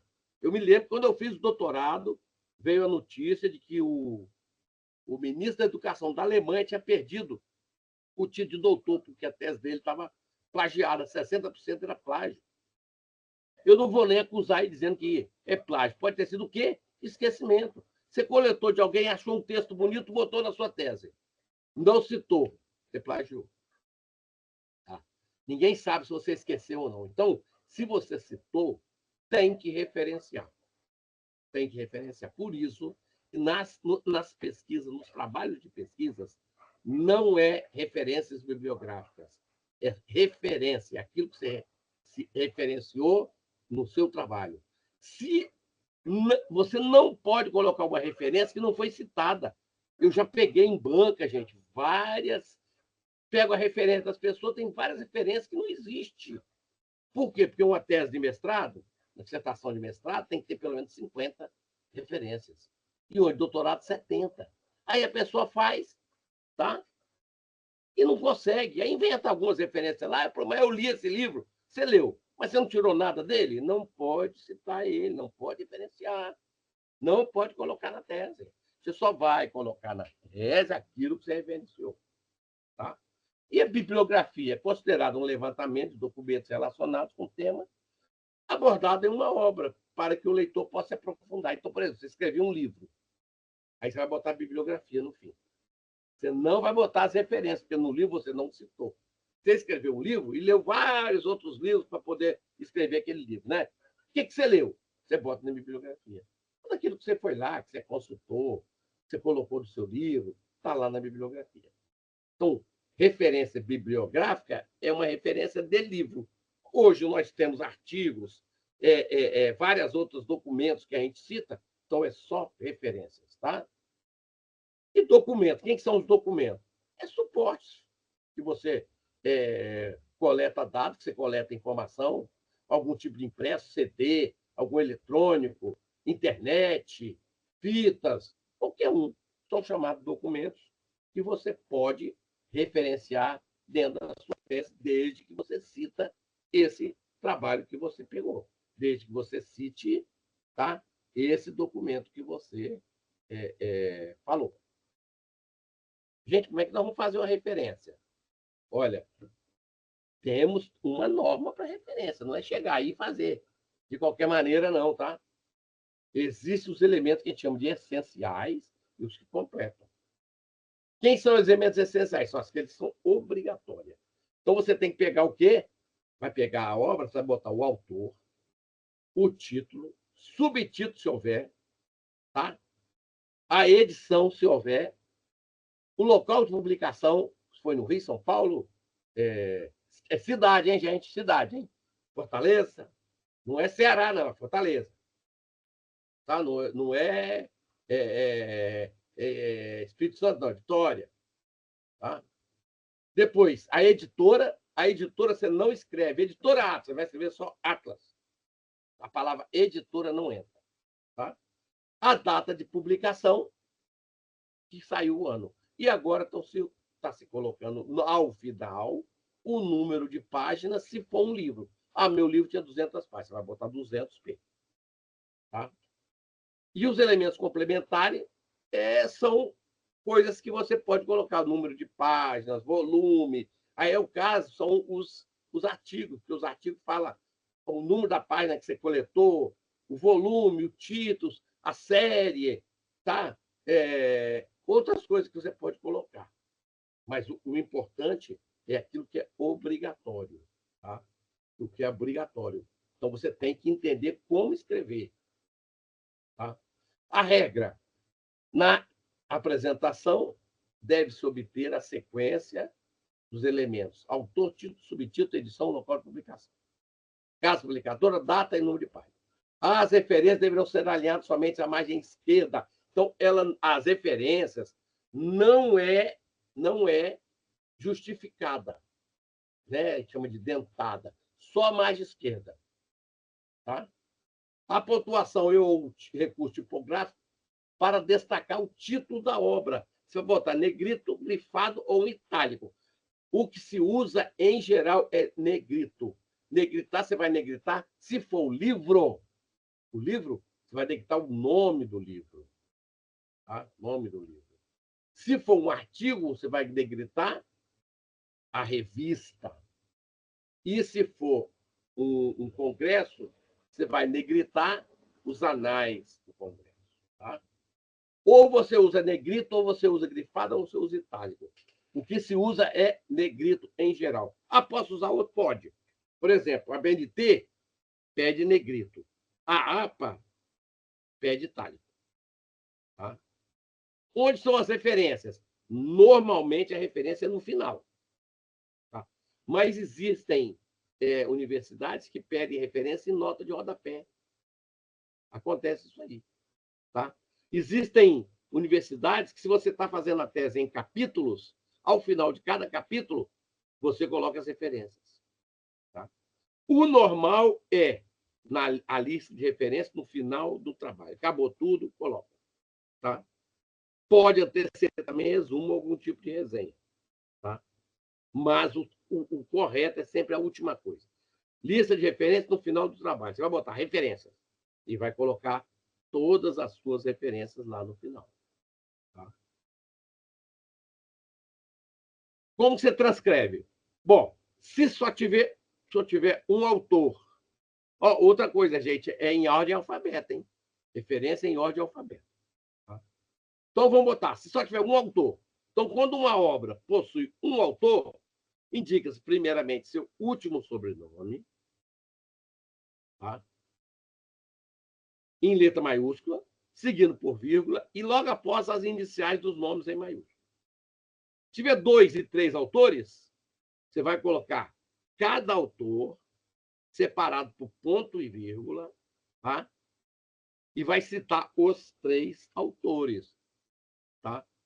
Se for mais de 3 autores, menciona-se o primeiro autor, seguido da expressão etial. Na citação, você coloca etial. Não deve ser colocado etial nas referências, tá? Citar todos os autores. Se é autoria desconhecida, você não cita o autor e cita o título. Por exemplo, a Bíblia. A Bíblia. Você não sabe o autor, então você vai colocar a Bíblia. A Bíblia, e depois vai descrever a Bíblia. Se for uma instituição, você vai identificar a instituição. Então, por exemplo, universidade, tal, Congresso Brasileiro. Tá? E se tiver subtítulo, você vai botar o título em maiúsculo, tá? Em letra maiúscula, o primeiro nome em letra maiúscula, 2 pontos, e depois o subtítulo. Só vai destacar o título. Subtítulo não é destacado. Por isso que eu falo, tese de vocês, gente, botem título, não botem subtítulo, evitem o máximo de título. Fica feio demais você botar o título em maiúsculo, 2 pontos, e depois o subtítulo em minúsculo. Evitem. Tá? Então, olha lá, vamos dar um exemplo aqui. O que nós falamos? Agora nós estamos partindo para a prática. Tá? A prática. Documentos a serem referenciados. Se for um livro, você vai botar, ó, sobrenome, tá? Título, negrito, subtítulo, edição local. Olha lá. O autor, Ribeller, R.C. Tá? Título, estática. Subtítulo, mecânica para engenharia. 10.ed, São Paulo, editora Prentice Hall. Não escreve a palavra editora, só Prentice Hall. 2005, número de páginas do livro 210. Toda vez que você vê assim, um número e um P, é o número de páginas, 210 páginas. Tá? Não é a página que você pegou a sua citação, não. 210 páginas. Tá? 2 autores. DOF, RC, ponto e vírgula, Bishop, RH, ponto. Sistema de Controles Modernos, 8ª edição, Rio de Janeiro, a editora LTC, só bota o LTC, ano 2001, 59 páginas.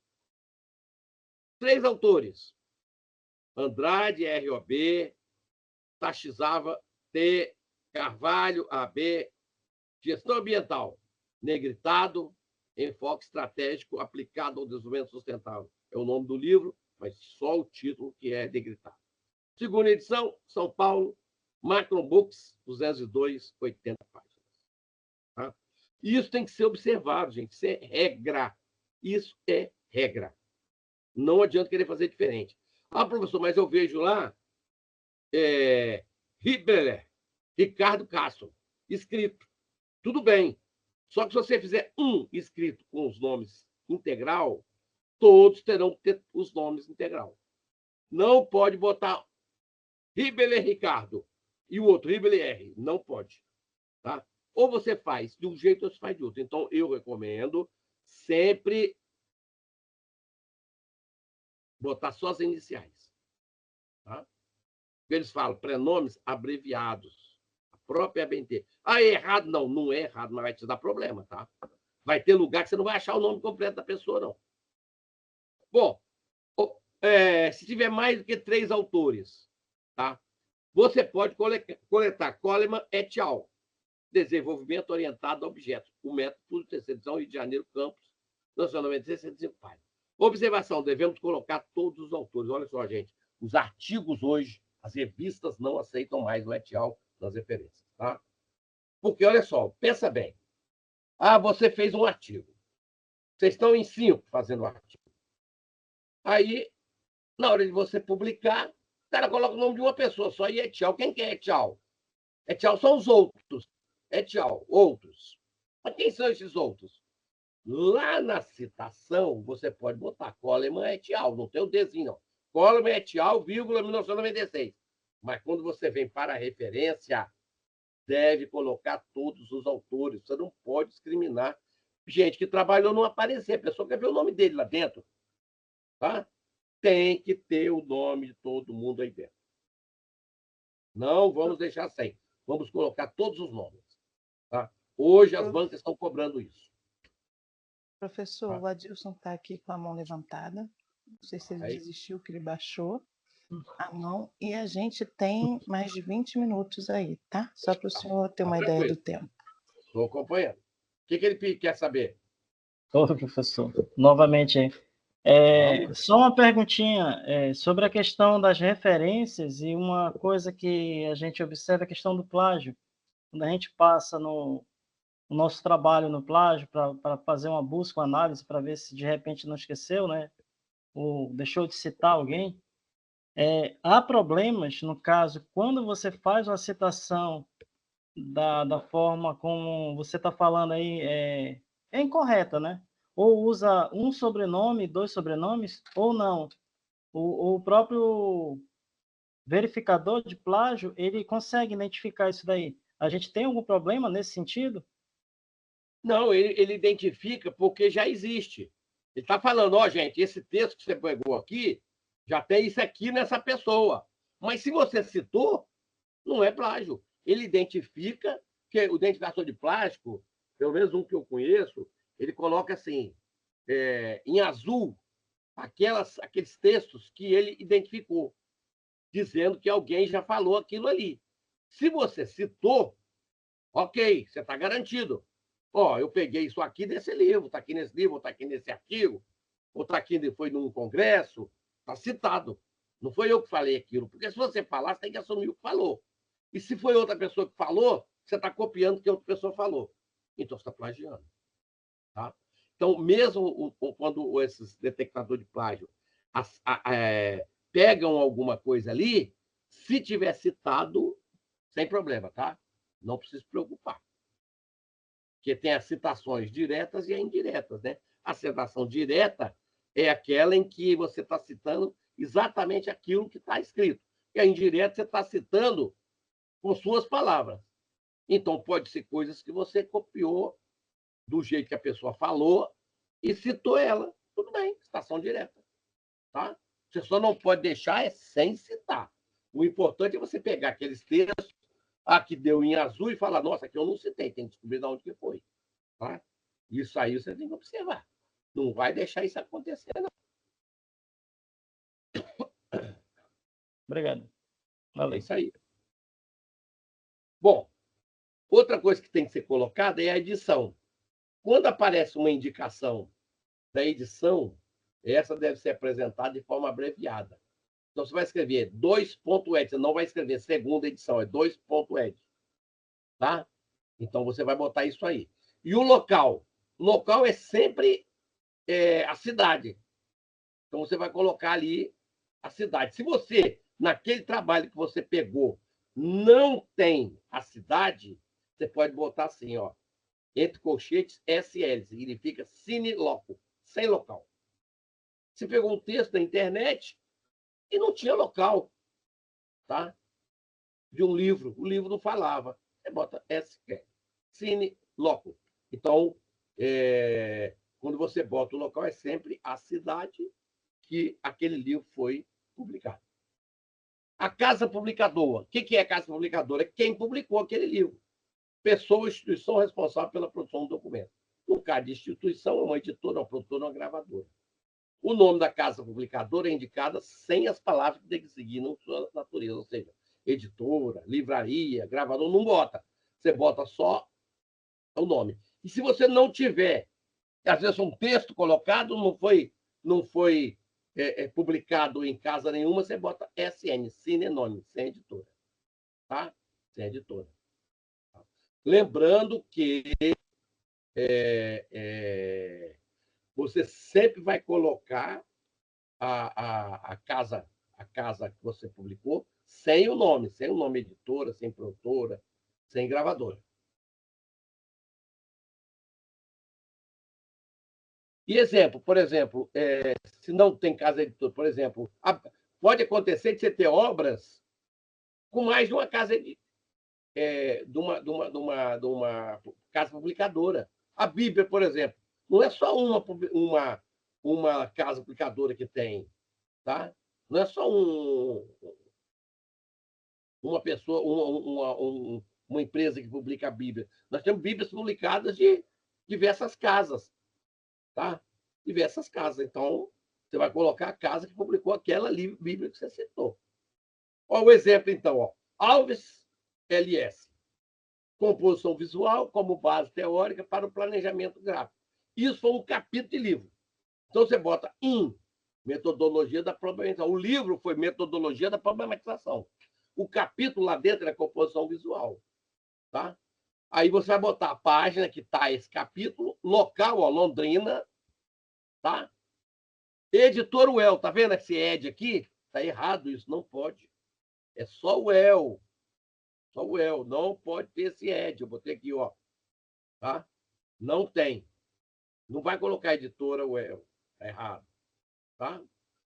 Cunha SC, Carmo LFC, Firmes L, uma estratégia de autoria de documento. Simpósio Brasileiro de Multimídia, Sistemas Multimídia e Hipermídia. Ó, na página 5, tá? Ou teve 5 páginas, foi em Goiânia, você pegou isso nos anais. Aí você vai negritar onde? Anais. Tá vendo? Os anais que vão ser negritados. Tá? Vamos ver isso aí. Cuidado, que você pode pegar isso aí. Eu peguei de uma tese, uma dissertação. Vamos lá. Foi a dissertação do Figueiredo, KM, tá? Mapeamento de modos de transferência metálica da soldagem, MIG de alumínio. Essa dissertação foi em Uberlândia, em 2020, teve 75 folhas, e eu tirei de quê? Da dissertação de mestrado em Engenharia Mecânica, da Faculdade de Engenharia Mecânica da Universidade Federal de Uberlândia. Tá aqui, ó. Quando for dissertação, tem que fazer desse jeito. Eu já tive artigo que voltou para mim pedindo colocar essa referência correta, porque eu não botei, eu só botei dissertação de mestrado do 2020, não botei o local. Tinha que colocar o local, a faculdade, tudo. Ó, a gente usa muito artigo de periódico, tá? Artigo de periódico. O artigo, gente, a gente vai negritar o nome da revista. Se o FCA dá et al., controle de fontes radioativas através das inspeções regulatórias.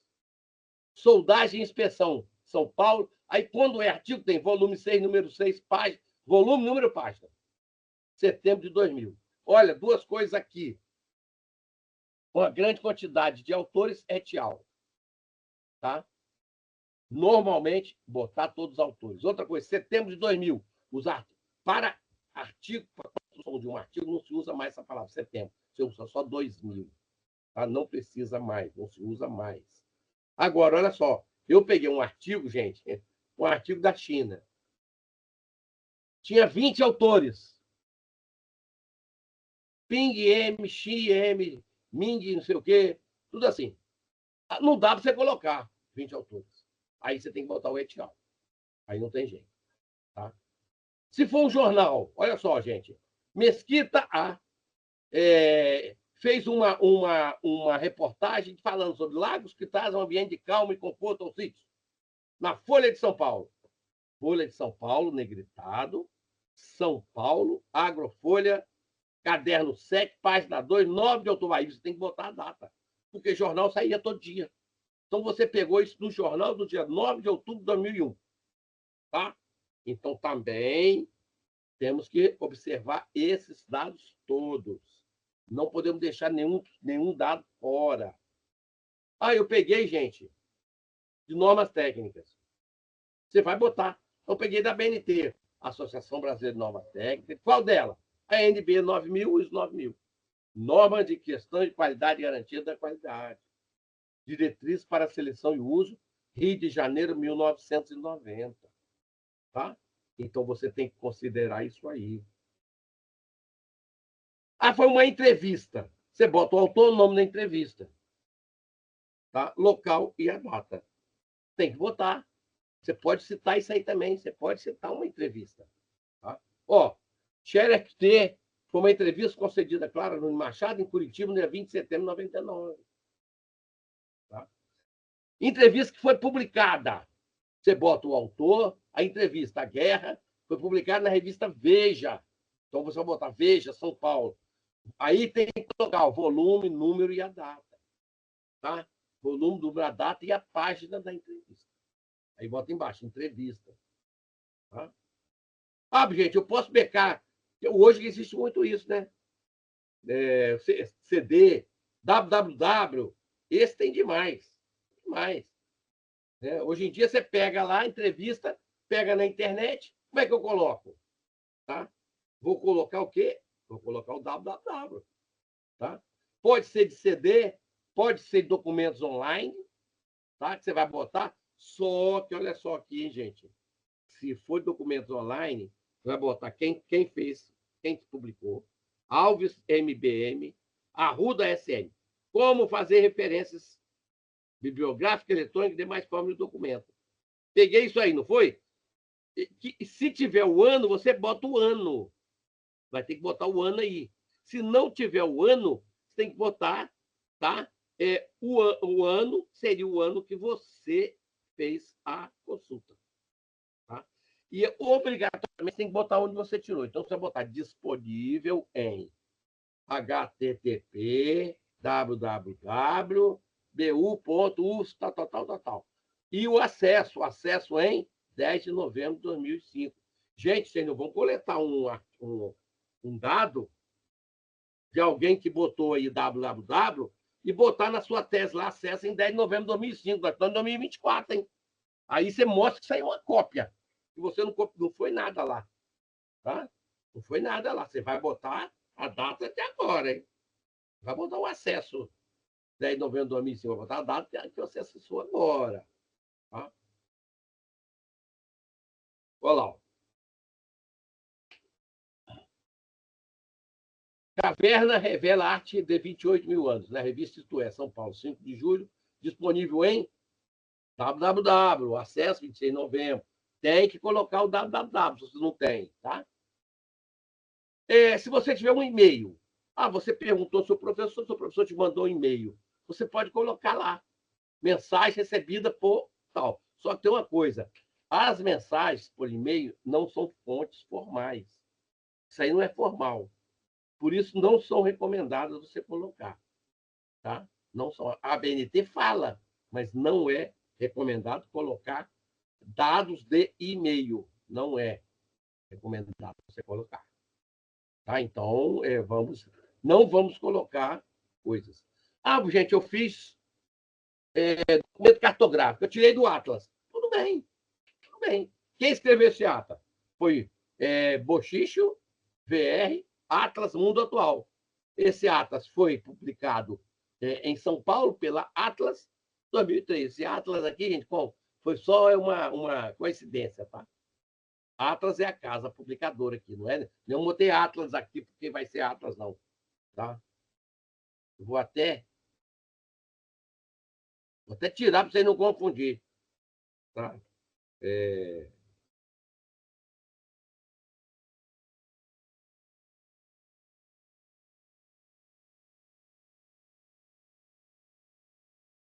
Vamos lá. Editora Retórica. Pronto.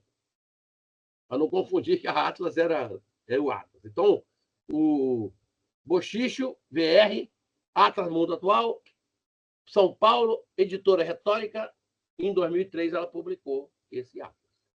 Tá? Então, podemos também considerar isso daí. Agora, gente, vamos lá, na lista de referência, gente, olha só. Vamos considerar uma coisa aqui, viu? A lista de referência deve ser elaborada em folha própria, então ela é separada. Tá? Separada. Quando houver mais de uma referência no trabalho, elas devem ser transcritas em ordem alfabética de autor, não havendo autor pela entrada da referência. Tá? Então, tem que ser elaborada, vamos botar assim, ordem alfabética rigorosa. Não pode botar um A, um B, um C, depois um J, depois voltar em um C, depois voltar um A. Não. Vamos colocar a ordem rigorosa. Tá? Outra coisa, gente. Se você tiver mais de uma obra do mesmo autor, você pode escrever apenas um traço. Alencar, J. José de Alencar, o Guarani, 25ª edição, São Paulo, Ática, 1999. Senhora, também é de José de Alencar, você bota um risco. Birajara, também é de José de Alencar, bota um risco. Tá? Aprendam isso, gente. Quando tem um risco, o autor é a obra de cima. É o autor de cima. Quando vocês forem coletar alguma coisa de algum trabalho e você vai coletar a referência está um risco, gente, você não vai me colocar esse risco na sua referência, não, hein? Deus me livre, hein? Total desconhecimento de que esse risco significa o autor de cima. Eu peguei uma vez uma dissertação, uma defesa de mestrado, a primeira referência era um risco. A primeira referência era um risco. Aí eu perguntei na banca para a pessoa lá, por que você botou esse risco aqui? Ah, professor, lá não tinha autor. Eu coletei, peguei o risco. Mas, minha filha, o risco significa o autor de cima é o mesmo autor. Vocês têm que ter esse conhecimento para vocês não pegarem referência de risco e colocar na tese de vocês um risco, hein? Vocês não vão fazer isso, não, hein? Vamos fazer passar vergonha, não. Tá? O risco significa o autor de cima. Se você pegou só o dado de Ubirajara, vocês vão escrever lá, Alencar, José, Ubirajara, 18º, São Paulo, Ática, 2001. Viu? Vocês não vão me fazer passar essa vergonha, não, hein? Outra coisa importante, gente. Quando você tem autores do mesmo ano publicados. Olha, lá na citação, tá, Ribelé 2021A, Ribelé 221B. Pô, quem que é Ribelé A e B? Lá nas referências tem que ter Ribelé, Estudo sobre Jovens, São Paulo, Prensa 2021.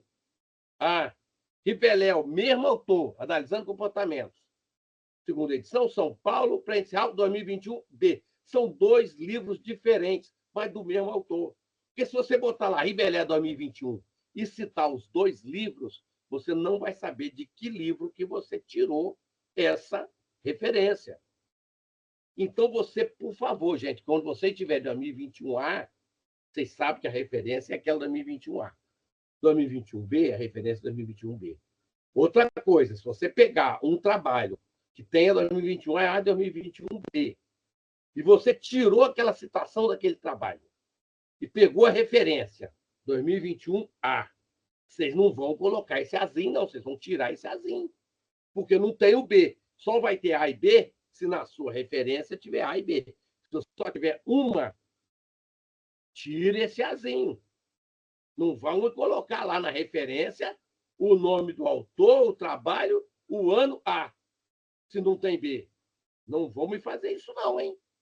Vamos fazer isso certo. Porque chega na hora da banca, o cara da banca fala, mas que A é esse aqui? Se você não souber o que é, você não vai saber explicar. E se você não sabe, você vai botar e vai estar errando. Não vamos colocar esse A e esse B aí, porque isso é um erro. Erro de referências, tá? Erro de referência. E, acabando as referências, você pode colocar no seu trabalho apêndices e anexos. Porém, gente, vamos entender o que é apêndice e o que é anexo. O que é um apêndice? Apêndice consiste em um texto ou um documento elaborado pelo autor, a fim de complementar sua argumentação. Exemplo, você vai colocar lá, apêndice A, questionário de avaliação dos alunos do ensino médio da escola. Então, se você fez um questionário e você publicou isso, botou na sua tese lá atrás, o questionário é um apêndice. Por quê? Porque você que fez o questionário. Então, o que é elaborado pelo autor é um apêndice. O que é um anexo? Um anexo é um texto, um documento que não foi elaborado por vocês, que serve de fundamentação, comprovação, ilustração, alguma coisa assim. Então, são identificados por letras maiúsculas, consecutivas, travessão e pelo respectivo título. Então, você vai botar, em vez de apêndice, você vai botar anexo A. O que é um anexo, gente? Uma lei. Ó, você citou uma lei e eu quero colocar uma lei. Aí eu boto lá, anexo. O regulamento da escola. Eu peguei e fiz um trabalho na escola e citei o regulamento e tal, e eu quero colocar esse regulamento lá no final. É um anexo, porque não foi você que fez. Cuidado, porque até eu mesmo, gente, quando fiz meu doutorado, eu errei. Eu coloquei anexo e coloquei o questionário. E o questionário não é anexo. Tá? Fotos não é anexo. Se você tirou, é apêndice. Então, fotos, questionário, são apêndices. Leis, figuras que você tirou de livro, alguma coisa que você quer apresentar e mostrar lá, é anexo. O que você fez, apêndice. E o que você não fez, que copiou, é anexo. Gente, alguma dúvida? Alguma coisa a mais aí para a gente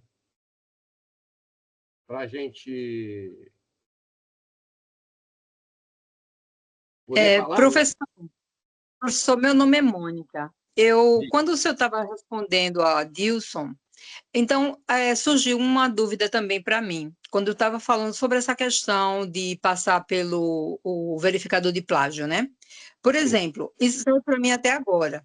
Eu estou assim, escrevendo a passos muito lentos, mas estou, porque eu pretendo falar sobre a educação fiscal, né? E aí, no que aí eu já vou dar uma avant-première, fazer um artigo sobre a educação fiscal.